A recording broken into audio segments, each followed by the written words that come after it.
इसमें है कि आपको अगर आईटीसी लेना है तो टू अवेल दैट आईटीसी आपको किन किन कंडीशंस को पूरा करना पड़ेगा।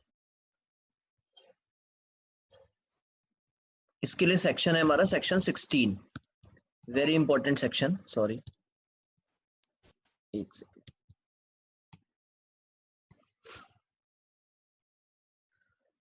ठीक है, अब देखिए एलिजिबिलिटी है कि हमें अगर आईटीसी लेना है तो हमें किन कंडीशंस को पूरा करना है। The important section is section 16। Section 16 conditions बताता है कि किन कंडीशंस पर हमें आईटीसी मिलेगा, और ये 16 का है 16(1) to 16(4), 16(1) से लेके 16(4) तक दिया हुआ है कि आपको अगर आईटीसी लेना है तो उसके लिए किन किन क्या क्या बातें पूरी करनी पड़ेंगी, यानी एलिजिबिलिटी कब बनेगी, आपकी एलिजिबिलिटी कब बनेगी। उस दिन 17(5) हमने बताया था किन किन गुड्स या सर्विसेज पे ही आईटीसी नहीं मिलेगा। अब 17(5) में आप नहीं आते, लेकिन अगर आप 16, देखो 17(5) था गुड्स और सर्विसेज के लिए कि गुड्स, इस गुड्स पे या इस सर्विस पे आईटीसी नहीं मिलेगा। 16 है किस पर्सन को नहीं मिलेगा, कौन सी कंडीशंस पूरी करनी पड़ेंगी तब वो पर्सन एलिजिबल होगा आईटीसी लेने के लिए। तो दोनों बातों में अंतर है। 17(5) पर्सन के बारे में बात ही नहीं करता, वो तो कहता है ये गुड्स लिया ये सर्विस लिया आपको आईटीसी नहीं मिलेगा। 16 कहता है कि अगर 17(5) में कोई गुड्स या सर्विस नहीं आया तो वो तभी मिलेगा जब रिसिपिएंट सेक्शन 16 कंप्लाई कर ले। तो आई होप कि आपको ये बात समझ में आ गई। 17(5) related to goods and services है, 16 related to conditions for recipient है, रिसिपिएंट के लिए। अब जो रिसिपिएंट है, जैसे आईटीसी लेना है, उसने क्या करना होगा आईटीसी लेने के लिए, उसे 16(1) मैंने आपको बता दिया कहां से कहां तक है, 16(1) से लेके 16(4). तो 16(1) क्या कहती है, 16(1) आपसे बात कह रही है कि only registered person eligible to take ITC. ये तो क्लियर ही है। मैं आपसे गुड्स या सर्विसेज ले रहा हूं, मुझे आईटीसी लेना है, तो आई शुड बी रजिस्टर्ड, तो मैं रजिस्टर्ड होना चाहिए, तभी तो मैं जीएसटी पोर्टल पे जाके उस आईटीसी को क्लेम करूंगा। सेकंड, सामने वाला भी मेरे को जो इनवॉइस देगा, अगर मैं रजिस्टर्ड नहीं होऊंगा तो मेरा जीएसटीएन नहीं डालेगा, जीएसटीएन नहीं डालेगा तो मेरे जीएसटीएन पे वो आएगा ही नहीं इनपुट टैक्स क्रेडिट का क्लेम। तो रिसिपिएंट से रिलेटेड बात समझिएगा प्लीज, सब कुछ किससे रिलेटेड समझिएगा, रिसिपिएंट। तो recipient should be registered, registered होना चाहिए उसे। इसके अलावा एवरी रजिस्टर्ड पर्सन शेल, उन कंडीशंस को ध्यान रखिएगा जो प्रिस्क्राइब्ड है रूल्स के अंदर, एंड उस मैनर में आईटीसी लेगा जो सेक्शन 49 में प्रिस्क्राइब्ड है, जो हमने एक क्लास पढ़ाई थी जिसका रिकॉर्डिंग हमने अपलोड नहीं किया, जिसमें हमने बताया था कि आईजीएसटी इनपुट को पहले अवेल करेंगे और फिर आईजी का जो रिमेनिंग इनपुट बचेगा उसे सीजी या एसजी किसी में भी ले सकते हैं। सीजी का पहले सीजी में लेंगे, फिर आईजी में लेंगे, एसजी का पहले एसजी में लेंगे, आईजी में उसके बाद लेंगे, और एसजी और सीजी आपस में एडजस्ट नहीं हो सकते। That manner is specified in section 49। तो रिसिपिएंट जो ले रहा है आईटीसी, वो 16(1) में कहते हैं कि भाई रिसिपिएंट तो एक तो रजिस्टर्ड हो, दूसरा उस मैनर को ध्यान रखना आईटीसी क्लेम करते हो जो सेक्शन 49 में डिफाइन है, और उसी गुड्स या सर्विस पे लेना जो आपने लिया हो। यानी गुड्स या सर्विस लिए किसी और ने तो उसका आईटीसी मैं नहीं ले सकता। एंड फोर्थ, उसी गुड्स या सर्विसेज का लेना आईटीसी जो आपके बिजनेस में यूज हुई हो और जिसका क्रेडिट आपके इलेक्ट्रॉनिक क्रेडिट लेजर में आ रहा हो। भाई बड़ी सिंपल सी बात है। If I want to take input tax credit, अगर मुझे इनपुट टैक्स क्रेडिट को क्लेम करना है तो I should be a registered person, मेरे इलेक्ट्रॉनिक क्रेडिट लेजर में आना चाहिए। दूसरा, जिस गुड्स या सर्विसेज को मैं ले रहा हूँ वो मेरे बिजनेस में यूज होनी चाहिए और मैंने ही खरीदी हुई होनी चाहिए, तभी मैं उसका आईटीसी क्लेम करूंगा और उसका इनपुट टैक्स मेरे क्रेडिट इलेक्ट्रॉनिक क्रेडिट लेजर में आ रहा हो। तो दिस इज 16(1). तो 16(1) सिंपल आईटीसी क्लेम करने के लिए इतनी बात करता है। 16(2) इज वेरी इंपॉर्टेंट, पूरा ही 16 इंपॉर्टेंट है। 16(2) कहता है कि अगर भाई तुम रजिस्टर्ड हो, तुम्हारे इलेक्ट्रॉनिक क्रेडिट लेजर में आ रहा है इनपुट टैक्स क्रेडिट, गुड्स या सर्विसेज तुमने ली है, तो उसके बाद आपको कुछ बातों का ध्यान रखना है। वो बातें हैं आपकी अब उन पे आ जाइए कि कंडीशंस कौन कौन सी हैं। ये बात कर रहा है कंडीशंस के लिए। आईटीसी के लिए आपको कुछ कंडीशंस पूरी करनी पड़ेंगी। ये 16(2), मैं दोबारा बोल रहा हूँ, 16(2) A B C D 4 part में है। प्लीज, सेक्शन 16 1 2 3 4 है। उसके बाद 16 का जो 2 है उसमें भी 4 कंडीशंस हैं। ये चारों हैं कंडीशंस। इन कंडीशंस को आप पूरा करेंगे तभी आपको आईटीसी मिलेगा। 16(1) तो कह रहा है आईटीसी लेने के लिए यू मस्ट बी रजिस्टर्ड, और उस मैनर में आईटीसी लेना जो मैनर 49 में प्रेस्क्राइब्ड है, प्लस जो है जो भी गुड्स लो वो फर्दरेंस ऑफ बिजनेस में यूज होना चाहिए। इसके बाद ये सब होने के बाद भी आपको 16(2) वाली कंडीशंस पूरी करनी पड़ेंगी आईटीसी लेने के लिए। 16(2) ए बी सी डी, इसमें ए क्या है, बहुत ही इंपॉर्टेंट है 16(2), बहुत ही इंपॉर्टेंट। पूरा सेक्शन बहुत इंपॉर्टेंट है, पूरा आईटीसी चैप्टर बहुत इंपॉर्टेंट। 16(2) कहता है, 16(2) कहता है टैक्स इनवॉइस या डेबिट नोट। अभी आप डेबिट नोट भी समझते हैं।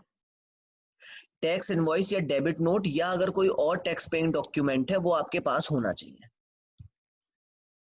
देखिए, आपने कोई गुड्स या सर्विस खरीदी किसी से, उसने आपसे इनपुट टैक्स लिया, तो उसके बदले वो आपको क्या देगा, टैक्स इनवॉइस। टैक्स इनवॉइस वो होता है जिसके अंदर आपका जीएसटीएन नंबर मेंशन होगा क्योंकि आप रजिस्टर्ड हो, और साथ में सेपरेटली टैक्स भी मेंशन होगा।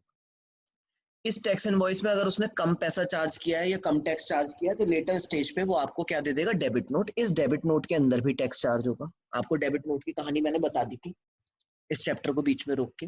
तो यानी मैंने एक 10,000 रुपए का टैक्स इनवॉइस खरीदा, मतलब 10,000 का माल खरीदा, 1,000 जीएसटी दिया, 11,000 ये मेरा टैक्स इनवॉइस है।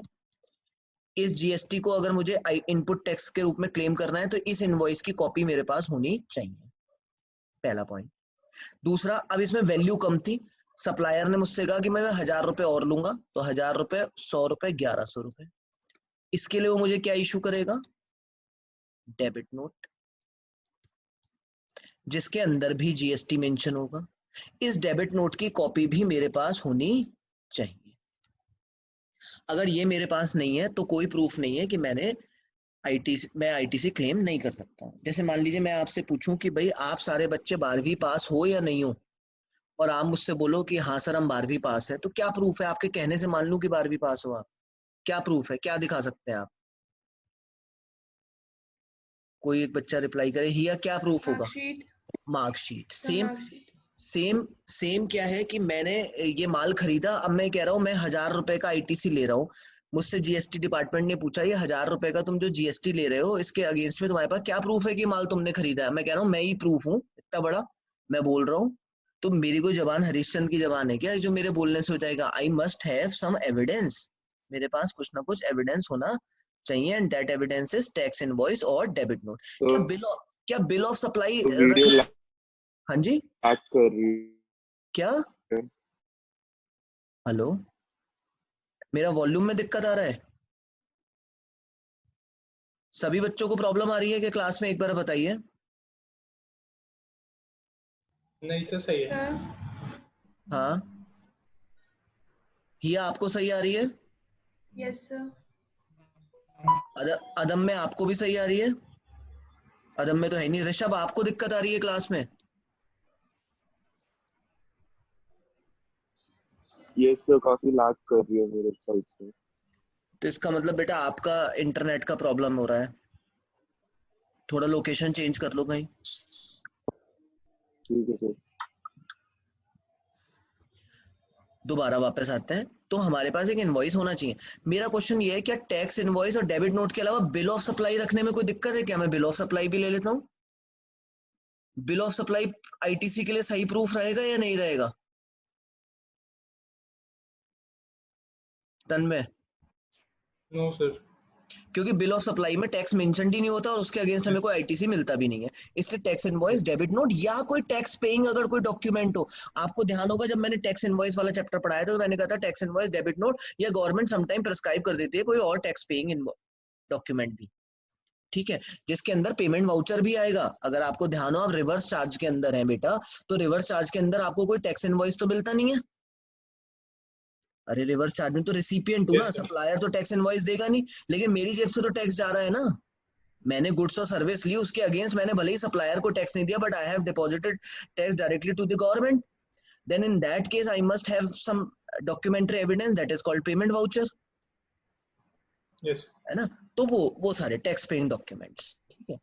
तो डॉक्यूमेंट्स आईटीसी क्लेम करने के लिए इनवॉइस हो सेक्शन 31 का, या रेसिपिएंट ने इनवॉइस इशू किया हो, जैसे मैं पेमेंट बोल रहा हूँ। रिवाइज इनवॉइस हो, रिवाइज इनवॉइस आपको ध्यान है लायबल टू बी रजिस्टर्ड से लेके रजिस्ट्रेशन की डेट तक जो भी आपने इनवॉइसेस इशू कर दिए उनके बदले में आप चाहें तो दोबारा टैक्स कलेक्ट करते हुए इनवॉइस इशू कर सकते हैं। तो जिसको भी आप इनवॉइस इशू करेंगे उसको पहले जो इनवॉइस मिला था उसमें टैक्स नहीं था, और बाद में जो इनवॉइस मिला उसके बदले उसमें टैक्स है, तो उसे मेन इनवॉइस ना रख के कौन सा इनवॉइस रखना पड़ेगा, रिवाइज्ड। रिवाइज इनवॉइस ध्यान आ गया होगा आपको। आगे Yes. डेबिट नोट भी रखिए, क्रेडिट नोट नहीं रखें, क्रेडिट नोट में तो और मेरा जीएसटी कम होता है, क्रेडिट नोट रख के क्या करूंगा, मुझे तो डेबिट नोट रखना है ना जिसमें आईटीसी लग के आएगा। अगर आप इंपोर्ट करते हैं गुड्स तो बिल ऑफ एंट्री होनी चाहिए आपके पास। कस्टम ड्यूटी, ऐसा होता है सर, कस्टम ड्यूटी से क्या मतलब, देखो बेटा ऐसा है, गवर्नमेंट ने पैरिटी रखने के लिए, क्योंकि भारत के लोगों के ऊपर बहुत सारा, मैंने आपको तब भी बताया था इंट्रोडक्शन लेक्चर में, भारत के लोगों के ऊपर बहुत सारे टैक्सेस लग जाते हैं, जीएसटी बहुत हाई है, जबकि जो माल हम इंपोर्ट करते हैं उसमें सिर्फ कस्टम ड्यूटी लगती है विच इज मैक्सिमम 10%। तो गवर्नमेंट ने पैरिटी लाने के लिए जो माल हम इंपोर्ट करते हैं उसमें बेसिक कस्टम ड्यूटी के साथ साथ जितना जीएसटी का कंपोनेंट आता है लोकल मैन्युफैक्चरर के ऊपर, उतना ही एक आईजीएसटी लगा देते हैं ऑन द इम्पोर्ट। तो वो जो आईजीएसटी, जब हम कोई माल इंपोर्ट करते हैं तो बेसिक कस्टम ड्यूटी भी देते हैं और additional custom duty that is IGST के बराबर भी हम टैक्स पे करते हैं। उस आईजीएसटी को अगर हमें क्लेम करना है, क्योंकि वो भी तो हमने टैक्स दे दिया, तो उसके लिए हमारे पास सामने वाला तो हमें टैक्स इनवॉइस देगा नहीं, अमेरिका वाला बंदा जिससे हम इंपोर्ट कर रहे हैं, तो उसके लिए कुछ शिपिंग बिल, वो बिल ऑफ एंट्रीज होती हैं, उन्हें हमें रखना पड़ता है। कस्टम एक्ट में आप फाइनल में पढ़ेंगे। और अगर इनपुट सर्विस डिस्ट्रीब्यूटर है तो आईएसडी अपना एक इनवॉइस काटेगा। इनपुट सर्विस डिस्ट्रीब्यूटर का मैंने आपको रिलायंस का एग्जांपल दिया था कि रिलायंस एक पर्सन, रिलायंस का मुंबई एचओ है, मुंबई में ही उसने मान लीजिए सारे माल, सारी सर्विसेज ली और उनको डिस्ट्रीब्यूट कर दिया अपनी अलग अलग ब्रांचेस में। तो इनपुट सर्विस डिस्ट्रीब्यूटर का हमने कॉन्सेप्ट दिया था कि इनपुट सर्विस डिस्ट्रीब्यूटर क्या करता है, ये कुछ नहीं करता, ये अपनी डिफरेंट डिफरेंट ब्रांचेस को एलोकेशन ऑफ सर्विस करता है, लेकिन इसके नाम ने इनवॉइस कट जाता है और ये अपनी ए ब्रांच, बी ब्रांच, सी ब्रांच, डी ब्रांच को एलोकेशन करवा देता है। अब प्रॉब्लम क्या है, इसके पास कोई आउटपुट टैक्स नहीं होता, तो ये एक इनवॉइस काटता है। इनपुट सर्विस डिस्ट्रीब्यूटर एक क्रेडिट नोट काटता है, डेबिट नोट काटता है, इनवॉइसेस काटता है, इन सबको। तो इन सबको अगर आईटीसी लेना है इस वाले इनवॉइसेस का, तो उसके लिए आईएसडी से लेता है। मैंने आपको आईएसडी की कंसेप्ट बताई थी। आईएसडी एक कॉमन पर्सन है जो अपनी डिफरेंट डिफरेंट ब्रांचेस के लिए सर्विसेज लेता है, लेकिन जिससे सर्विस लेता है वो तो इस आईएसडी को इनवॉइस काट देते हैं। तो डिफरेंट ब्रांचेस आईटीसी कैसे क्लेम करेंगी, तो उसके लिए इनपुट सर्विस डिस्ट्रीब्यूटर एक इनवॉइस इशू करता है। तो हर इनपुट सर्विस डिस्ट्रीब्यूटर का उस इनवॉइस की कॉपी होनी चाहिए उन ब्रांचेस के पास। तो 16A कौन कौन से डॉक्यूमेंट हमारे पास होने चाहिए, दिस इज 16A। आईएसडी का कंसेप्ट आपको मैंने रजिस्ट्रेशन चैप्टर में पढ़ाया था, वहां देख लीजिएगा। कुल मिला के जो भी आईएसडी जिनको भी ब्रांचेस को दे रहा है सप्लाई, उसके अगेंस्ट उन ब्रांचेस के पास क्या कुछ ना कुछ होना चाहिए ना डॉक्यूमेंट, तो वो आईएसडी इशू करता है, तो that is known as ISD invoice, वो इनवॉइस होने चाहिए। इसके बाद आता है 16B। तो 16A है हमारा डॉक्यूमेंट होना चाहिए हमारे पास। 16B आता है गुड्स और सर्विस रिसीव्ड हो जाने चाहिए। मेरे पास इनवॉइस है पर मैंने अभी तक गुड्स आया ही नहीं है, गुड्स रास्ते में है, गुड्स अभी चला ही नहीं है, इनवॉइस पहले आ गया, तो आईटीसी नहीं मिलेगी। यानी गुड्स या सर्विस रिसीव हो जानी चाहिए। जरा देखिए, मेरे पास इनवॉइस है पर गुड्स ही नहीं, गुड्स भी आ गया, तो I am eligible to claim ITC. 16(2) में एलिजिबल हूं आईटीसी लेने के लिए, प्रोवाइडेड मैं रजिस्टर्ड हूं, और कैसे लूंगा वो मैनर 49 में प्रिस्क्राइब्ड है, और ये गुड्स या सर्विस 17(5) में ब्लॉक नहीं होनी चाहिए, तो वो कंडीशन तो रहेंगी रहेंगी।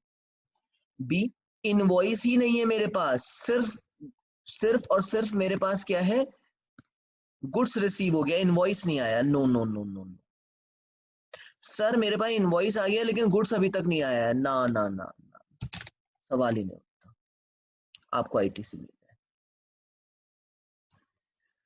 अब एक हमने आपको मॉडल पढ़ाया था बिल्ड टू शिप टू, किसी बच्चे को याद है वो billed to ship to? Yes, sir. Billed to ship to में तन्मय क्या होता था? सर अगर किसी को एक बायर से कुछ खरीदना है लेकिन जो शिपमेंट है वो किसी और को भेजना है तो वो बिल टू शिप यस, काटेगा। तो बिल वो अपने नाम में कटवाएगा और माल कहीं और भिजवाएगा। अब यार ये बड़ी परेशानी आ गई। देखो ऐसा है, जीजी ने एक माल खरीदा XYZ से, इनवॉइस कटा ली अपने नाम में, लेकिन जीजी ने कहा कि ये माल दे दो आप तन्मय को, XYZ को। तो XYZ ने माल तो दे दिया तन्मय को, इनवॉइस दे दी जीजी को। इस इनवॉइस में जीएसटी है 10,000। अब ये जीजी इस 10,000 का आईटीसी लेना चाहेंगे। जब आईटीसी लेना चाहेंगे तो इनसे कहा जाएगा कि भाई साहब आईटीसी लेने से पहले आप रजिस्टर्ड हो। इन्होंने कहा मैंने 16(1) पूरी कर ली। ठीक है, हमने कहा कंडीशन 16(2) की पूरी कर ली। इसने कहा हाँ ए पूरी कर ली, मेरे पास टैक्स इनवॉइस है। इनसे कहा गया और माल आपके पास आया? कह रहा माल मेरे पास नहीं आया, माल तो तन्मय के पास गया। तो बी तो पूरी नहीं हुई, रिसीव गुड्स और सर्विसेज होना चाहिए। तो उन्होंने कहा भाई ये तो गलत हो जाएगा, इसलिए यहाँ एक एक्सेप्शंस डाल दिया, बिल टू शिप टू। यानी अगर bill to ship to model है तो गुड्स आपके पास नहीं भी आ रहा तब भी आपको आईटीसी मिल जाएगा। कोई डाउट यहाँ पे? कोई दिक्कत आ रही है? हियर क्लियर है? Yes sir. ऋषभ आवाज आ रही है? हाँ जी सर। ठीक है, क्लियर हो गया आपको? Yes sir. ठीक है, अब आगे और देखिए, where the services are provided by the supplier to any person on the direction of, same बात है। इस बार मैं गुड्स नहीं ले रहा हूं, मैं सर्विसेज ले रहा हूं।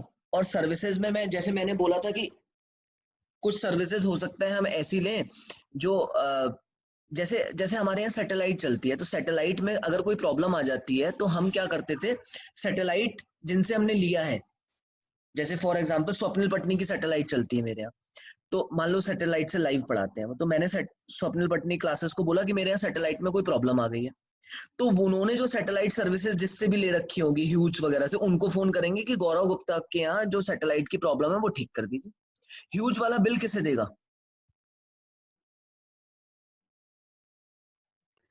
स्वप्निल पटनी को। स्वप्निल पटनी को। और सर्विसेज किसे मिली? मुझे मिली। तो क्या स्वप्निल पटनी आईटीसी ले पाएंगे?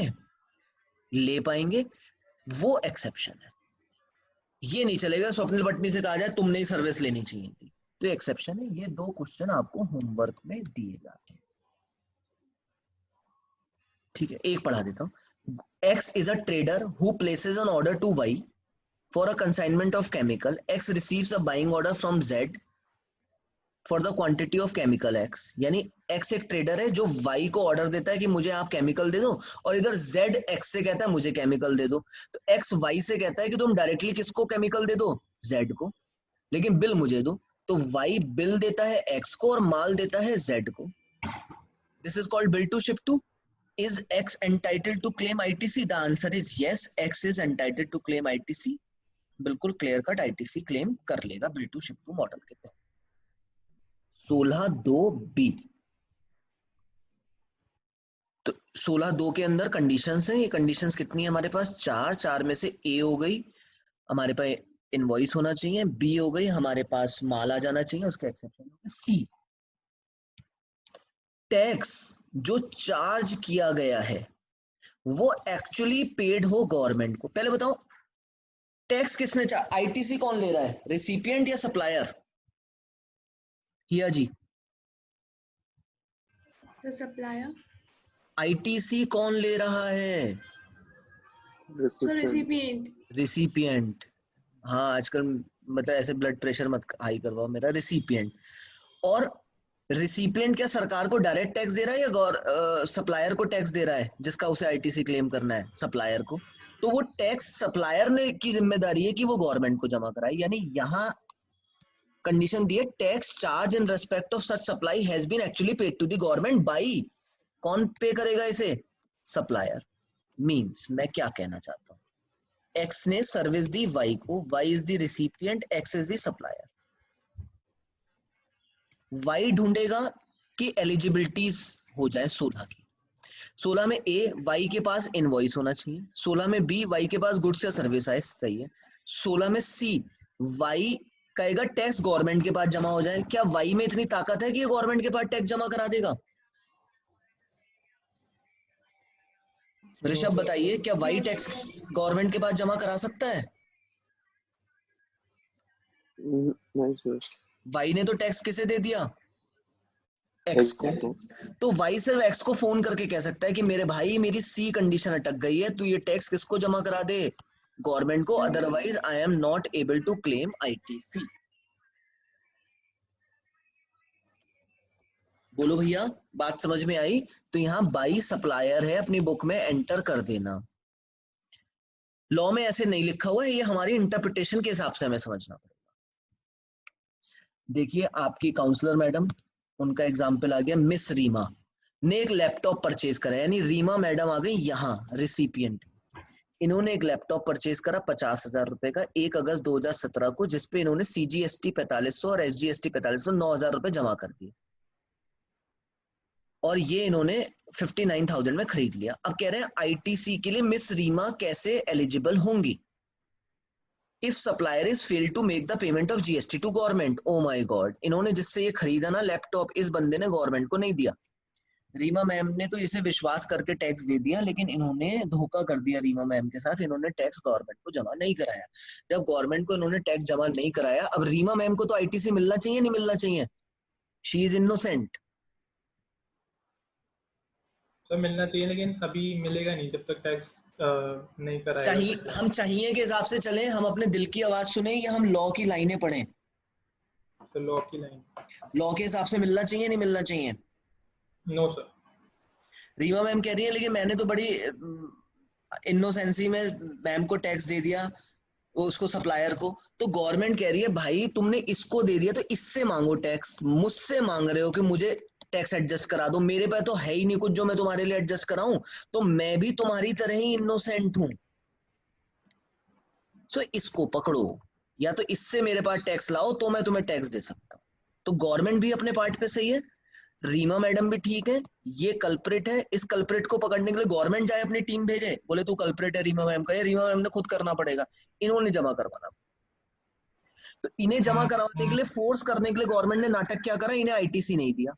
अब इन्हें आईटीसी नहीं दिया तो ये बौखलाइन, गवर्नमेंट का तो कुछ गया नहीं, इसलिए ये फोर्स करेंगे। ऐसा गवर्नमेंट ने गेम क्यों खेला? सो दैट कि गवर्नमेंट के पास टैक्स एंश्योर हो जाए आना, और उस एंश्योरिटी के लिए रीमा मैम ज्यादा ट्राई करेंगी क्योंकि रीमा मैम का आईटीसी ब्लॉक्ड हो गया। यस। लॉजिक समझ में आया? Government is playing a good role, तो गवर्नमेंट पे टैक्स आ जाएगा, गवर्नमेंट दे देगी, और गवर्नमेंट उस टैक्स को कलेक्ट करने के लिए खुद परेशान नहीं हो रही है, तो इसलिए इन्होंने सी कंडीशन लगा दी। अब 16 हो गया मेरा पूरा, 16 2 पूरा हो गया या कुछ रह गया होगा? कितनी कंडीशन थी 16 2 में?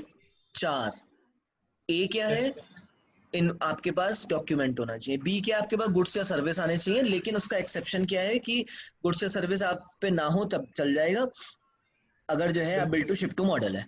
सी, टैक्स गवर्नमेंट के पास जमा हो गया हो, अगर आप रेसिपिएंट है तो ये टैक्स आपको गवर्नमेंट के पास जमा किससे कराना चाहिए? By supplier. अब सर इन्होंने बाई सप्लायर यहाँ मेंशन क्यों नहीं करा? क्योंकि हो सकता है बेटा रिवर्स चार्ज हो, तो आप ही जमा करोगे ना गवर्नमेंट के पास टैक्स, इसलिए लॉ मेकर्स ने यहाँ पे बाई सप्लायर नहीं लिखा। अगर आप रिवर्स चार्ज है तो बेटा कौन जमा करेगा? तो वाई जमा करेगा ना गवर्नमेंट के पास, तो यहाँ बाई सप्लायर लिख के फंस सकते थे। तो by supplier oblique recipient, recipient किस केस में बच्चों? रिवर्स चार्ज के। आई होप कि आपको सब क्लियर हो रहा है। यस। आगे Yes, sir. यहाँ पे रीमा मैडम इनएलिजिबल हो गई हैं। डी पॉइंट, पीरियोडिकल रिटर्न जरूर जमा हो जानी चाहिए। मैं आपको थोड़ा सा रिटर्न के बारे में समझाऊं। रिटर्न चैप्टर भले ही हमने नहीं पढ़ा है, पर मैं रिटर्न्स के बारे में बता दूं। 3 रिटर्न्स हैं, शॉर्ट में समझा देता हूं।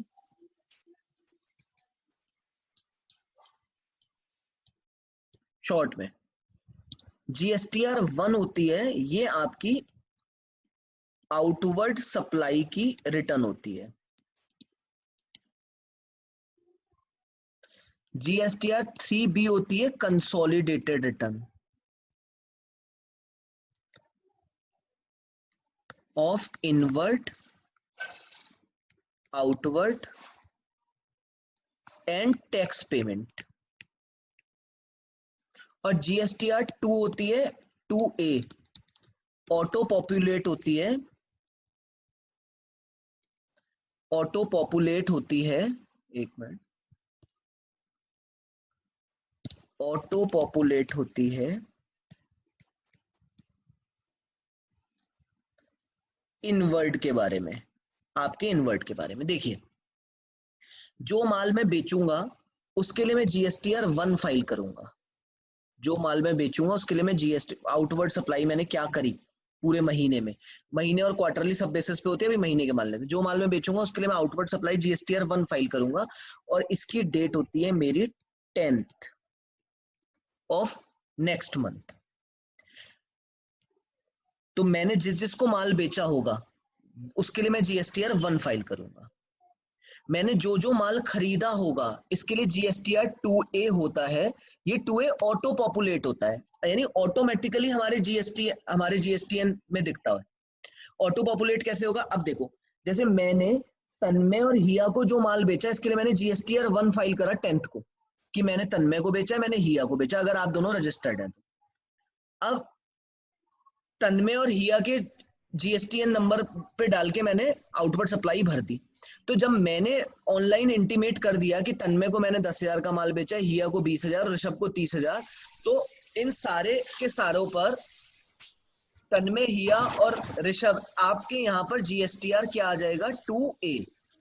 ये जीएसटीआर 2A में ऑटोमेटिक आने लगेगा कि आपने 10,000 का माल खरीदा, हिया ने 20,000 का और ऋषभ ने 30,000 का। आपको कुछ नहीं करना होगा। ये आ जाता है आपके पास 15th तक, यानी मैंने जो जो माल खरीदा है जिसके अगेंस्ट मुझे आईटीसी लेना है वो ऑटोमेटिकली मेरे 2A में दिखेगा, और जो जो मैंने माल बेचा है उसके लिए मुझे रिटर्न फाइल करनी पड़ेगी 10th तक। अब आउटवर्ड और इनवर्ड मिलाने के बाद मैं कंसोलिडेट रिटर्न बनाऊंगा और अपना टैक्स पे करूंगा। इस रिटर्न का नाम होता है 3B, ये भरी जाती है 20th। सी, मैंने 1 लाख रुपए का माल बेचा, तन्मय आपको 10,000 का जीएसटी उस पर बैठा, ये मैंने इंटीमेट कर दिया 10th को। मैंने 20,000 रुपए का हिया से माल खरीदा था, इस पे 2,000 आईटीसी था, तो 10,000 माइनस 2,000 मुझे 8,000 देना चाहिए, तो मैं 3B में 10,000 माइनस 2,000 8,000 पे करूंगा। लेकिन 10,000 तो मैंने खुद कहा कि मैं जीएसटीआर 1 में कि मेरे ऊपर इतनी लाइबिलिटी बैठ रही है। 2,000 के लिए हिया ने अपनी जीएसटीआर 1 भरनी चाहिए जो मेरे 2A में आ रही है, कि मैंने 2,000 रुपए का आईटीसी क्लेम करूंगा। तब क्लेम करूंगा जब मेरे 2A में आ रहा हो, और इस तरीके से मेरा 8,000 की लाइबिलिटी बैठेगी। तो टैक्स पेमेंट मैं कब करूंगा? 3B में। अब बस इतना सा आइडिया लेके चलिए, हम प्रोविजनल भी ले लेते हैं आईटीसी 2A में, मगर अभी इतनी बात है, यानी 3 रिटर्न्स हो गए। जीएसटीआर 1 मुझे अपनी आउटवर्ड सप्लाई बतानी है, 2A मैंने जो भी माल खरीदा होगा उस सामने वाले ने अपनी जीएसटीआर 1 भरी होगी जिससे मेरे 2A में वो ऑटोमेटिक आ गई, एंड 3B 1 और 2A को मिलाने के बाद मेरी फाइनल टैक्स लाइबिलिटी क्या बैठ रही है और मैंने कितना माल खरीदा कितना माल बेचा, उसको मिला के मुझे 20th को 3B भर। नाउ इसमें कोई डाउट है किसी को? No sir. सिंपल सी रिटर्न है। अब बेटे आप आओ यहां पर वो क्या कह रहे हैं? वो कह रहे हैं 4th condition, should have furnished the periodical return. ये पीरियोडिकल रिटर्न भरनी जरूरी है, और ये पीरियोडिकल रिटर्न की बात कर रहा है वो रिसिपिएंट का, यानी जो रिसिपिएंट है, जो आईटीसी क्लेम कर रहा है, उसका टैक्स तो डेफिनेटली सप्लायर जमा कराएगा, लेकिन रिटर्न रिसिपिएंट ने जमा करानी है। 3B, इट मींस यहाँ 3 लिखा है क्योंकि लॉ ने 3B शुरू में 3 मेंशन किया था, अभी आप इसे 3B कर लीजिए,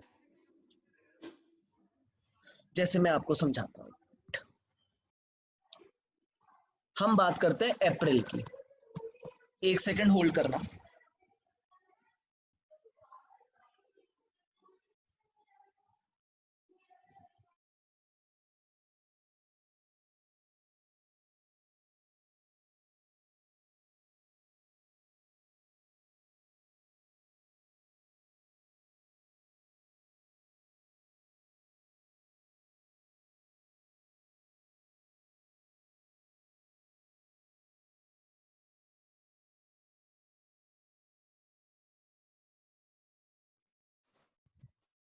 देखिए अप्रैल में हमारा 1 लाख रुपए का मैंने माल सेल करा। पहले प्लीज बात समझिए, इस पे 10,000 का जीएसटी बना,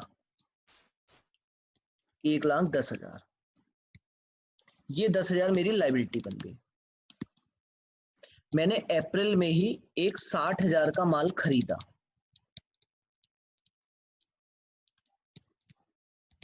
66,000। अब ये मैंने माल जो बेचा है अप्रैल का, इसके लिए मैं जीएसटीआर 1 फाइल करूंगा 10 मई में, और जिससे मैंने खरीदा है सपोज एक्स से, एक्स ने भी 10 मई में फाइल करी होगी, मैंने खरीदा है, तो ये आ गया होगा मेरे जीएसटीआर 2A में, 15 तक आ जाएगा ऑटोमेटिकली। इसके बाद मुझे जीएसटीआर 3B फाइल करनी है 20 तक, जिसमें मैं बताऊंगा कि मेरी आउटवर्ड सप्लाई कितनी है 1 लाख, मेरी इनवर्ड सप्लाई कितनी है 60,000, मेरी टैक्स लायबिलिटी कितनी है 10,000 माइनस 6,000 दैट इज 4,000। ये मैं बताऊंगा 3B में। तो अगर मैं ये 3B की रिटर्न ही फाइल नहीं करूंगा तो ये मुझे मिलेगा कैसे आईटीसी? आईटीसी ये क्लेम करने के लिए मुझे रिटर्न फाइल करनी होगी, रिटर्न के अंदर ही सेट ऑफ होता है। सिर्फ खरीदने भर से तो मेरे कहां पर रिफ्लेक्ट हो रहा है वो 2A, और कहां रिफ्लेक्ट हो रहा है इलेक्ट्रॉनिक क्रेडिट लेजर। लेकिन इलेक्ट्रॉनिक क्रेडिट लेजर से पैसा यूटिलाइज करने के लिए हमें 3B करना होता है। 3B में ही हम 2 काम करते हैं, रिटर्न भी भरते हैं और टैक्स भी देते हैं गवर्नमेंट को। तो टैक्स देते समय तो मुझे आईटीसी लेना है 6,000 का, जिससे मैं रिमेनिंग टैक्स दूं। तो ये 3B मुझे फाइल करनी है recipient. This is our 4th condition. तो 4th condition should have furnished the periodical return. और कौन सी रिटर्न? आउटवर्ड की रिटर्न या टैक्स पेमेंट की रिटर्न? किस समय एडजस्टमेंट लूंगा मैं?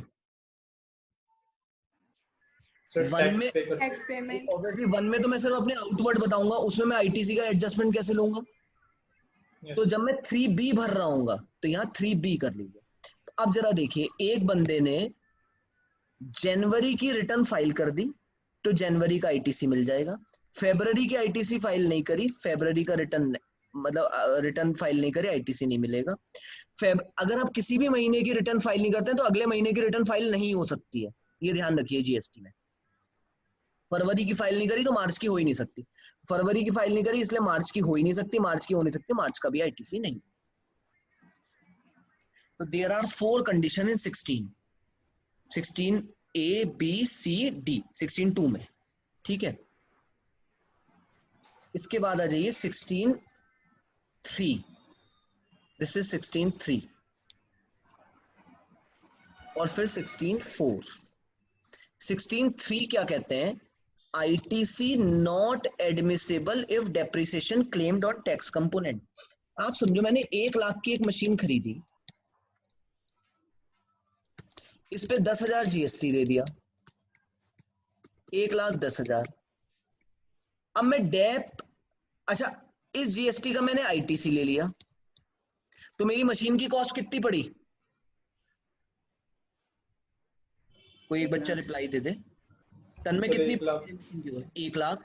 लेकिन अगर मैं डेप, जब 1 लाख पड़ी तो 1 लाख पे डेप क्लेम करना चाहिए। अगर मैंने 1,10 पे डेप क्लेम कर लिया तो इसका मतलब फिर मुझे आईटीसी नहीं मिलेगा। तो कहते हैं भाई दोनों में से एक तरफ रहो। अगर 10,000 का आईटीसी ले रहे हो तो इसका मतलब कॉस्ट ही केवल कितनी पड़ रही है? 1 लाख। जब 1 लाख कॉस्ट पड़ रही है तो 1 लाख पे आईटीसी मिलना चाहिए, मतलब 1 लाख पे डेप क्लेम करना चाहिए। और अगर आप भैया इसमें पहले ही ले लेते हो मतलब अगर जो है आप डेप 1/10 पे लेते हो तो आपको आईटीसी नहीं मिलेगा। बहुत सिंपल सा पॉइंट है, ITC not admissible if depreciation claimed on tax component. Sixth is also very important. 16(4) है time limit for availing ITC. अगर आपको इनपुट टैक्स क्रेडिट को अवेल करना है तो ऐसा नहीं कि जीवन भर कभी भी अवेल कर सकते हो। देखिए जैसे फाइनेंशियल ईयर है आपका 19-20, इसका किसी भी महीने का आईटीसी सपोज आपसे क्लेम होने से रह गया, कोई भी वजह हो सकती है, सपोज 2A में ही रिफ्लेक्ट नहीं हो रहा, या आपसे कोई बिल छूट गया, या कुछ भी किसी भी वजह से रह गया, अगर रह गया तो इसको फाइल करने की लिमिट होती है रिटर्न ऑफ सितंबर मंथ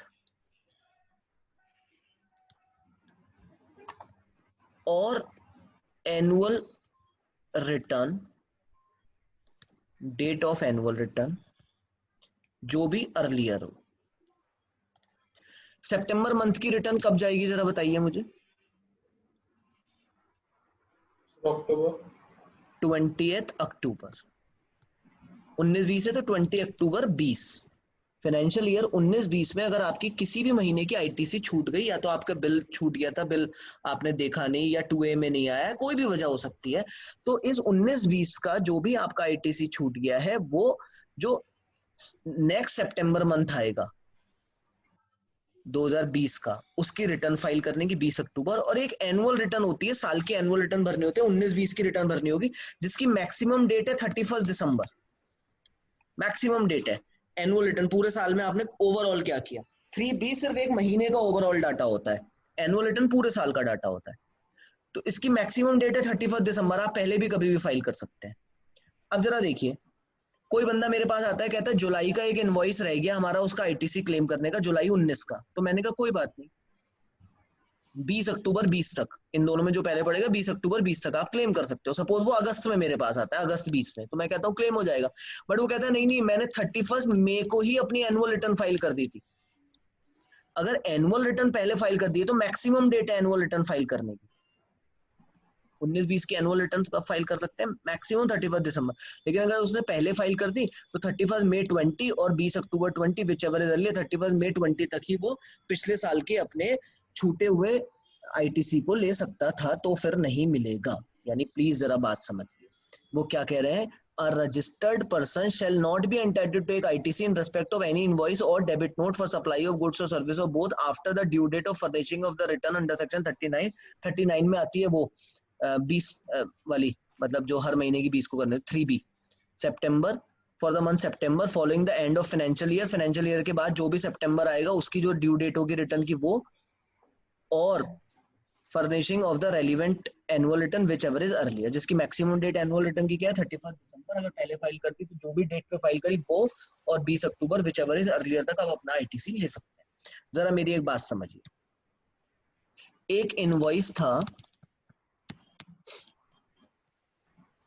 10 जुलाई 2019 का, 1 लाख का 10,000, 1,10,000। इस इनवॉइस के बदले डेबिट नोट मिला मुझे नेक्स्ट ईयर 10 अगस्त 2020 में, 20,000, 2,000, 22,000। मैं दोनों का ही आईटीसी क्लेम करना भूल गया था। आई एम अ परचेजर, मैं दोनों का ही आईटीसी क्लेम करना भूल गया था। अब बताइए, मैं 10 जुलाई 19, यानी ये किस ईयर में फॉल हुआ, 19-20। 19-20 का ये आईटीसी मेरा रह गया था क्लेम होने से, मैं कब तक क्लेम कर सकता हूँ, सितंबर की डेट, 19-20 के बाद जो सितंबर पड़ेगा उसका ड्यू डेट ऑफ रिटर्न क्या होगा, 20 अक्टूबर। और एनुअल रिटर्न, सपोज मैंने एनुअल रिटर्न फाइल नहीं करी, भारत में कोई भी ड्यू डेट से पहले करता नहीं है, तो मान लेते हैं 31 दिसंबर, विच एवर इज अर्लियर, यानी मैं 20 अक्टूबर 20 तक इसका आईटीसी क्लेम कर सकता हूँ। ये 10 अगस्त 20, यानी इसका ईयर चेंज हो गया 20-21। बताइए इसके लिए मुझे कौन सी डेट मिलेगी, डेबिट नोट के लिए। This debit note is related with this invoice. Sir same ही मिलनी चाहिए, सेम ही मिलेगी, इसके लिए मत समझ लेना कि 20 अक्टूबर 21 मिलेगी। यानी ये बड़ी अजीब सी बात है, जो debit note is a continuation of this invoice, तो इस इनवॉइस के अगेंस्ट जो डेट बैठ रही है वही डेबिट नोट के अगेंस्ट बैठेगी, यानी डेबिट नोट के लिए नया नहीं आता है। तो प्लीज जरा ये बात समझिए, टाइम लिमिट में डेबिट नोट और इनवॉइस दोनों in relation to that invoice ही चलते हैं। तो 16(1)(2)(3)(4 में दोबारा रिवाइज कर रहा हूँ। 16(1) you must be a registered person, you must claim the ITC in the manner prescribed in section 49 and the goods and services you are taking that must be used in your business. 16(2) contains 16(2) prescribes 4 conditions. First is you must possess the invoice. Second, आपको goods या service receive होना चाहिए, bill to ship to exempt है। Third, tax government पे जमा हो जाना चाहिए, जो 99% सप्लायर करेगा, but in case of reverse charge you have to deposit. And fourth, you must file the return, 3B वाला रिटर्न फाइल हो जाना चाहिए। ठीक है, ये 4 कंडीशंस थी। 16(2) हो गया। 16(3) अगर आप डेप्रिसिएशन क्लेम कर रहे हैं जीएसटी अमाउंट पे तो आईटीसी नहीं मिलेगा। 16(4) अगर आपका कोई आईटीसी रह गया तो उसको क्लेम करने की डेट है जो भी फाइनेंशियल ईयर एंड होगा उसके बाद, जो भी सितंबर आएगा उसकी ड्यू डेट, दैट इज 20 अक्टूबर, और रिटर्न, एनुअल रिटर्न फाइल करने की डेट जो भी आपने फाइल किया, विच एवर इज अर्लियर। अगर एनुअल रिटर्न आपने 31 दिसंबर से पहले जब भी फाइल कर दिया वो डेट, और 20 अक्टूबर विच एवर इज अर्लियर। ये था। इसके अलावा एक इंपॉर्टेंट बात है, यहां पे अब कुछ नोट्स हमें पढ़ने पड़ेंगे। ये नोट्स क्या है, अगर गुड्स लॉट्स में रिसीव हो रहा है, टुकड़ों में, इस टुकड़ों पे मेरी उस दिन भी बात हुई थी, एसकेडी वाली जो बात हुई थी, सेमी लॉकडाउन और वो जो सेमी नॉकडाउन और जो फाइनल नॉकडाउन की बात हुई थी। इस तरीके से अगर हम कोई गुड्स लॉट्स में लेते हैं तो इनवॉइस तो आपको मैंने बताया था फर्स्ट लॉट से पहले ही कट जाता है। मान लीजिए मैं एक सामान खरीद रहा हूँ जो मेरे कई लॉट्स में आएगा, 10,000 यूनिट एक दिन आएंगे, 5,000 एक दिन आएंगे, 25,000 एक दिन आएंगे, तो जो भी सप्लायर है उसको इनवॉइस तो कब काटना पड़ेगा, सबसे पहले ही काटना पड़ेगा, फर्स्ट लॉट से पहले। ठीक है, रास्ते में वो डिलीवरी चालान के थ्रू इन माल को देगा और हर बार certified copy of the invoice अपने साथ रखेगा, ये हमने इनवॉइस चैप्टर में बताया था। लेकिन मुझे आईटीसी कब मिलेगा, जब मेरे पास लास्ट लॉट आ जाएगी। रिसिपिएंट को आईटीसी क्लेम होगा जब लास्ट लॉट आ जाएगी। तो कह रहे हैं गुड्स रिसीव्ड इन लॉट्स और instalment, ITC can be taken upon the receipt of last instalment, यानी इनवॉइस भले ही फर्स्ट लॉट से पहले कट गया हो, बट जो रिसिपिएंट है उसके लिए एलिजिबिलिटी कब होगी, जब उसके पास लास्ट लॉट का गुड्स आ गया हो। क्यों? क्योंकि इनवॉइस में तो कितना शो हो चुका होगा, जैसे 3, 2, 5, 6, 7, 8,000 केजी भेज रहा है सप्लायर, तो उसने तो पहले दिन ही 8,000 केजी का इनवॉइस काट दिया होगा। तो अब मेरे पास वो इनवॉइस आ भी गया, मैं रिसिपिएंट हूँ, तो इनवॉइस तो आ गया लेकिन माल तो आया नहीं। तो माल सर 2500 आया, 2500 का ले लो, तो वो कहते हैं प्रोपोर्शनेट पे हमारा दिमाग खराब नहीं कर रहे हम। जब ये पूरा का पूरा इस इनवॉइस के अगेंस्ट माल आपके पास आ जाएगा तो आपकी दोनों कंडीशन पूरी हो जाएंगी, इनवॉइस भी हो जाएगा और रिसीट भी हो जाएगा लास्ट लॉट के बाद। बहुत सिंपल रूल है। तो जैसे इस क्वेश्चन में 1 दिसंबर को ये एलिजिबल बनेगा। इसके अलावा एक बात और इन्होंने बोली है कि आईटीसी जो लेना है रिसिपिएंट ने, तो वैसे उसके पास इनवॉइस होना चाहिए और गुड्स आना चाहिए, बट गवर्नमेंट कहती है सप्लायर के साथ एक प्रॉब्लम हो जाएगी। सप्लायर कई बार टैक्स जमा कर देता है, रिसिपिएंट उसका आईटीसी भी ले लेता है और रिसिपिएंट सप्लायर को पेमेंट ही नहीं करता। तो कहते हैं पेमेंट हो जाना चाहिए 180 डेज के अंदर from the date of invoice. Please, जैसे मैंने ए से माल खरीदा तो मेरे पास इनवॉइस भी आ गया और गुड्स भी रिसीव हो गया। ए ने टैक्स भी जमा कर दिया क्योंकि ए की लायबिलिटी तो बनी गई, मैंने रिटर्न भी भर दी, तो हमने क्लेम कर लिया। अब एक तरीके से ए की जेब से पैसा चला गया और मैंने अभी तक ए को पैसा ही नहीं दिया, उधार माल खरीदा है। तो ये ट्रांजैक्शन मैक्सिमम 180 डेज चल पाएगी। अगर मैंने 180 डेज तक माल नहीं पे करा, मतलब पैसा पे नहीं करा, तो 180 डेज के बाद जितना भी मैंने आईटीसी लिया है वो मेरी टैक्स लायबिलिटी में जुड़ जाएगा विद इंटरेस्ट। तो गवर्नमेंट ने ये इसको सिक्योर करने के लिए काम किया है, क्योंकि इसके ऊपर तो लायबिलिटी बना दी, जो भी इसने माल बेचा है उससे अगले महीने की 20 को ये टैक्स जमा कराए, बट इससे इसके पास पैसा श्योर आएगा। इसके लिए उन्होंने क्या कर दिया है, इसको बोल दिया है कि भाई तू 180 डेज के अंदर पैसा दे दे, अगर नहीं देगा तो तूने जो भी आईटीसी ली है वो रिवर्स हो जाएगी, और प्लस उस पर हम इंटरेस्ट भी लगाएंगे क्योंकि तुमने 180 दिन पहले आईटीसी ले लिया, तो 18% का इंटरेस्ट भी जुड़ेगा। उसके बाद जब भी तुम पैसा दे दोगे तो ये आईटीसी वापस हो जाएगा, लेकिन इंटरेस्ट वापस नहीं होगा। ITC availed is to be paid along with interest, आपको देनी पड़ेगी अगर आपने 180 दिन के अंदर पेमेंट नहीं किया। तो shall be added to the output tax liability, recredit हो जाएगा, रिक्रेडिट हो जाएगा अगर आप रिसिपिएंट बाद में पेमेंट कर देता है, लेकिन इंटरेस्ट नहीं मिलेगा।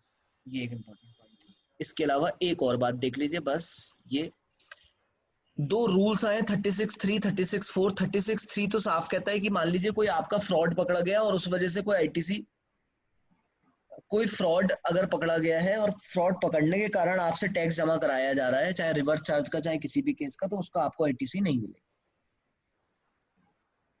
मेरी बात समझिए, कोई भी फ्रॉड पकड़ में आ जाता है और उस फ्रॉड की वजह से मुझे कोई टैक्स जमा करना पड़ता है, तो वो पहले भी बताया था, कैश लेजर में हो या कहीं पर भी हो, उसके अगेंस्ट कोई आईटीसी नहीं मिलेगा। Very simple point. एक ये मेन इंपॉर्टेंट पॉइंट है अनमैच्ड क्रेडिट का। अनमैच्ड क्रेडिट के लिए वो क्या कह रहे हैं यार, ये ना रिटर्न्स के बाद पढ़ाऊंगा, ये जब चैप्टर रिटर्न कराऊंगा ना उसके बाद कराऊंगा, इसको जरा नोट कर लेना, बहुत इंपॉर्टेंट पॉइंट है रूल 36। इसको लेटर स्टेज पे पढ़ाता हूँ मैं आपको, अभी रिटर्न्स वाला क्लियर कर लूं, फिर भी मैं थोड़ा सा ब्रीफ कर देता हूँ। अनमैच्ड क्रेडिट का क्या है, ये कहते हैं कि भाई ऐसा है, आपके 2A के अंदर सपोज 1 लाख रुपए की आईटीसी आ रही है, जिसमें से 17(5) की है सपोज 20,000, जिसपे आपको क्लेम हो ही नहीं सकती, तो कितना क्लेम हो सकती है? 80,000। मतलब आपके 2A के अंदर दिख रहा है 1 लाख रुपए का आईटीसी, जिसमें ब्लॉक्ड क्रेडिट दिख रही है 17(5). भाई आपके लिए ब्लॉक्ड है, लेकिन सामने वाले ने तो आपके जीएसटी नंबर पे पे करी होगी, तो आपके लिए तो 1 लाख पूरी है, लेकिन उसमें 20,000 आपको पता है मुझे कभी भी मिलनी नहीं है, 17(5) में आ गई, तो 80,000 रुपए का आपको आईटीसी मिलना है। लेकिन आपके पास 1,60,000 रुपए के बिल है, इनवॉइसेस है इनपुट टैक्स के, 1,70,000 के। यानी प्लीज समझिए, आपने 1,70,000 रुपए का माल किसी से खरीदा, जिसके अगेंस्ट 1,70,000 का टैक्स देके माल खरीदा, तो 1,70,000 का आपको उम्मीद थी कि मेरी 2A के अंदर 1,70,000 रुपए के इनवॉइस शो होंगे। जब आपने 2A खोला तो उसमें केवल 1 लाख शो हो रहा है, जिसमें से 20,000 ऐसा है जिसके अगेंस्ट आपको आईटीसी मिलेगा ही नहीं। सामने वाले को क्या पता आपको मिलेगा या नहीं मिलेगा, उसने तो आपके बिल के, आपके अगेंस्ट, आपके जीएसटीएन के अगेंस्ट टैक्स जमा करा दिया, ये 20,000 आपको मिलेगा नहीं। अब आपके 2A में 80,000 शो हो रहा है, लेकिन आपके पास बिल है 170 के। अब बताइए आपको आईटीसी कितना क्लेम करना चाहिए? तब में आप बताइए, तो मेरी बात समझ में आई? तन में आपने 1,70,000 रुपए टैक्स पे करके गुड्स खरीदा, 1,70,000 का आपके पास टैक्स पड़ा हुआ होना चाहिए, इनपुट टैक्स। लेकिन जब 2A खोला आपने, जो ऑटो पॉपुलेट हुआ, तो उसमें सिर्फ 1 लाख रुपए का आईटीसी क्लेम था, पड़ा हुआ था।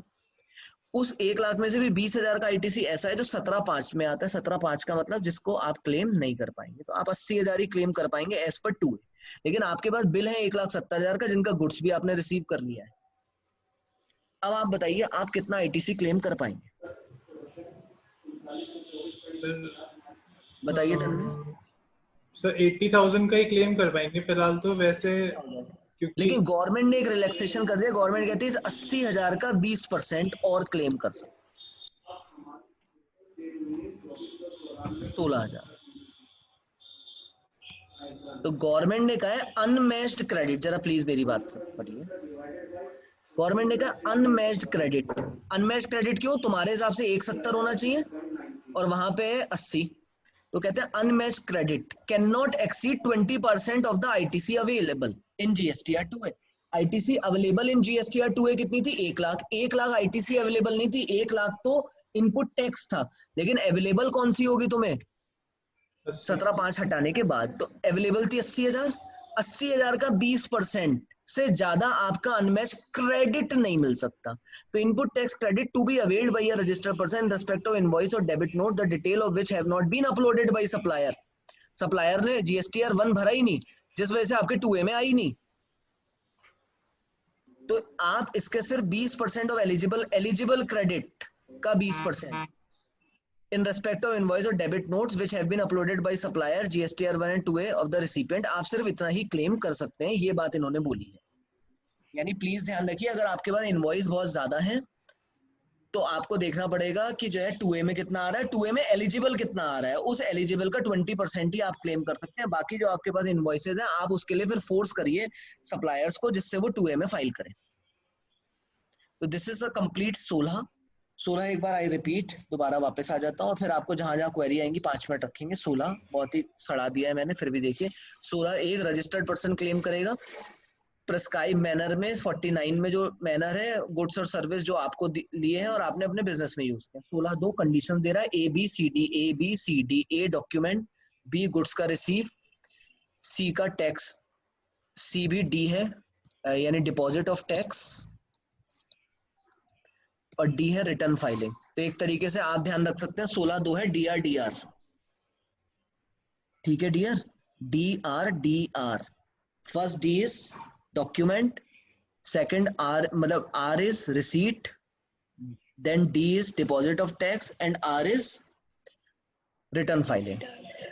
ठीक है, आपको कुछ और भी समझ में आता तो आप वो कर लीजिएगा। ठीक है, आगे फिर 16(3) क्या कहता है? 16(3) कहता है कि भैया तुझे अगर आईटीसी चाहिए तो उस पर डेप क्लेम मत करना। 16(4) कहता है अगर कोई डॉक्यूमेंट छूट गया आईटीसी का, एक टाइम लिमिटेशन है, ऐसा नहीं है कि आप बरसों पुराना आईटीसी क्लेम कर ले। उसके लिए रिटर्न फाइलिंग की डेट जो भी फाइनेंशियल ईयर में आपका आईटीसी छूटा है, जिस भी फाइनेंशियल ईयर से रिलेटेड है, उस फाइनेंशियल ईयर के एंड होने के बाद जो भी सितंबर आएगा उसकी ड्यू डेट और एनुअल रिटर्न फाइलिंग की date whichever is earlier. लेकिन डेबिट नोट में ध्यान रखें उसमें इनवॉइस के बेसिस पर ही मिलेगा। ठीक है, तो ये 16(4) तक पूरा हो गया। इसके अलावा कुछ नोट्स हैं जिनमें एक नोट ये है कि अगर आप लॉट्स में पैसा लेते हैं, लॉट्स में अगर माल लेते हैं तो भले ही आपका इनवॉइस पहले कट जाएगा लेकिन आपको जब आखिरी लॉट मिलेगा उसके बाद आईटीसी। इसके अलावा आपको 180 डेज के अंदर पेमेंट करना पड़ेगा वरना वो रिवर्स हो जाएगा। रिवर्स होगा 180 दिन के टैक्स के साथ। और फिर अगर आप पेमेंट कर देंगे सप्लायर को तो आपको सर जो आपका आईटीसी रिवर्स हुआ है वो मिल जाएगा, आपका इंटरेस्ट जो है वो गया, इंटरेस्ट आपको देना पड़ेगा। 180 दिन का जो आपने इंटरेस्ट दिया वो देना पड़ेगा। इसके अलावा अगर कोई अनमैच्ड क्रेडिट है तो सर मैं आईटीसी ले पाऊंगा या नहीं ले पाऊंगा? No you can't take, maximum 20% ले सकते हैं, वो भी एलिजिबल क्रेडिट।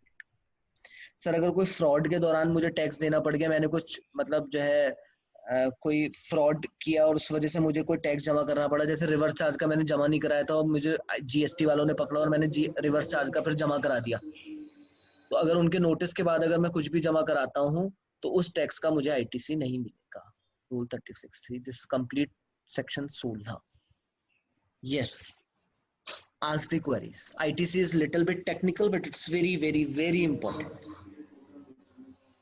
सर अगर अनमैच क्रेडिट में फॉर एग्जांपल अगर 1,10,000 की परचेज है और ऑटो पॉपुलेट 1 लाख हो रहा है, तो उसके हिसाब से तो 1 लाख पूरा एलिजिबल है तो नहीं तो आप एक 20 थोड़ी ना कर लेंगे, मैक्सिमम है 20%। नहीं 1,10,000 उस केस में हो जाएगा ना पूरा? हाँ पूरा हो जाएगा। 83.33% तक अगर मैच हो गए, प्लीज लिख लीजिए 83.33% का 20% करिए 16.67। सिंपल फॉर्मूला दे रहा हूँ। 83.33% ऑफ द पजेस्ड इनवॉइस अगर आपका अपलोड हो गया है 2A में दिख रहा है तो आपको कोई दिक्कत नहीं है। लो फाइनल वर्ड्स ले लो। ओके, तो 1/10 के इनवॉइस है, 1/10 का 83.33 बैठता है लगभग 88-89 हजार। अगर 88-89 हजार रुपए तक का इनवॉइस 2A में दिख रहा है तो कोई प्रॉब्लम नहीं। ठीक है, यस जी ऋषभ। ऋषभ है? नहीं सर, अभी कोई चक्कर तो नहीं आ रहे हिया? No sir. अच्छा चक्कर नहीं आ रहे, ठीक है। कई बच्चों को मैंने देखा है मेरे सामने चक्कर आ जाता है, कोई बात नहीं। तो 16 आपको निपटा दिया, 17/5 उस दिन खतरनाक था वो भी निपटा दिया, इनवॉइस वाला चैप्टर निपटा दिया, रिटर्न का आज आइडिया दे दिया है। कल फिर थोड़ा और बढ़ेंगे। फिर रिटर्न तो बहुत सिंपल है, आपको अभी से ही समझ में आ गया होगा, रिटर्न में कोई ज्यादा है नहीं। तो almost we are going to end GST. अच्छा शाम को चलो मैं रिकॉर्डिंग स्टॉप कर दूं पहले।